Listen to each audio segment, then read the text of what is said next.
Assalamualaikum warahmatullahi wabarakatuh. Kami dari kelompok 20 di sini akan mempresentasikan skema database dari hasil final project kami, yaitu online course. Di sini ada ujian login, di mana di dalamnya ada ID, IP address, login, dan waktu kapan dia login. Lalu di ujian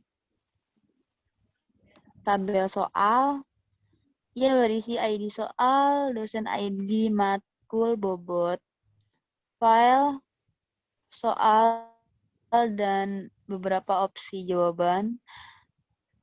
Lalu jawaban, dia membuat soal, lalu update. Lalu ke dosen, di sini ia terdiri dari ID dosen, NIP atau nomor induk, nama dosen, email, dan matkul apa ia mengajar. Lalu selanjutnya akan dibawakan oleh Muhammad Iqbal Rosadi. Terima kasih untuk Hilda yang telah membawakan materinya. Saya akan menjelaskan. Tabel soal ini mempunyai relasi ke tabel ujian matkul. Lalu mempunyai relasi ke tabel ujian dosen. Saya akan menjelaskan tabel mata kuliah. Terdiri dari ID mata kuliah dan nama mata kuliah.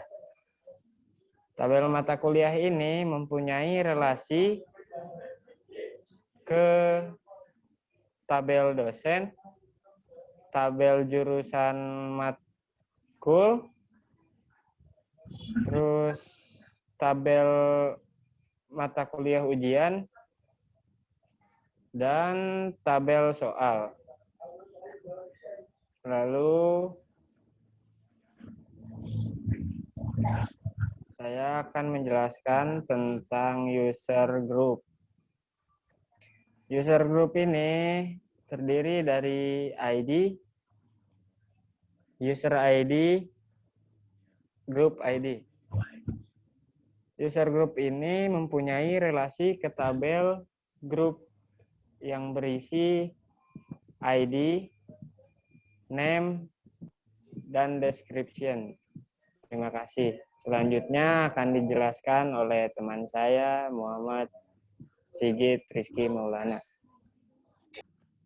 Ini saya akan sedikit menjelaskan tentang skema database dari final project kita. Yang pertama itu saya akan menjelaskan tentang tabel mahasiswa. Di sini tabel mahasiswa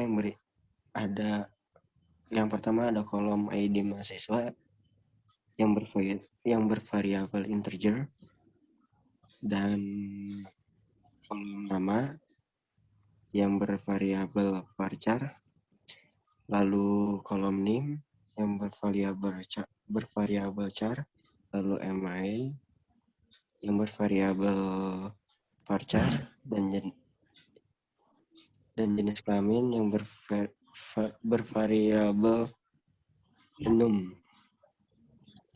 Dan yang terakhir adalah kelas yang bervariabel integer. Lalu selanjutnya, setelah mahasiswa melakukan ujian dengan relasi ujian dan menyambung ke tabel ujian. Dalam tabel ujian di sini ada kolom yang pertama ada kolom ID ujian yang bervariabel integer, dan yang kedua ada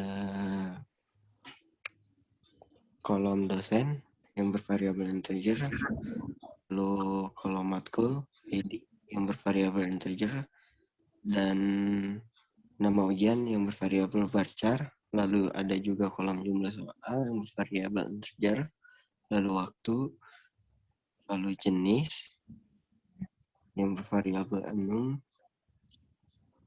dan tanggal mulai yang bervariabel datetime. Lalu ada kolom terlambat yang bervariabel datetime dan token yang bervariabel varchar. Lalu setelah ujian, si mahasiswa tersebut bisa menampilkan hasil ujian dan menyambung dari tabel ujian ke hasil ujian.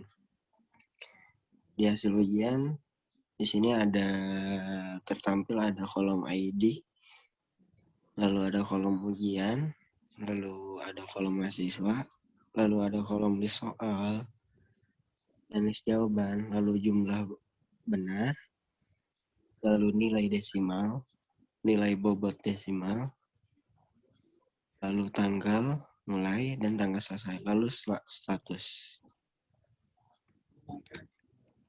Mungkin sekian saja sedikit penjelasan dari saya yang akan dilanjutkan oleh teman saya, yaitu Suliah. Oke, terima kasih untuk teman saya. Oke, di sini saya akan menjelaskan kelas. Di sini di dalam tabel kelas ada ID kelas, nama kelas, jurusan ID. Lalu ID kelas ini menyambung ke kelas dosen. Di mana di sini ada ID kelas, dan dosen. Oke, mungkin itu saja yang dapat kelompok kami jelaskan. Mohon maaf apabila ada kesalahan atau kekurangan. Terima kasih. Wassalamualaikum warahmatullahi wabarakatuh.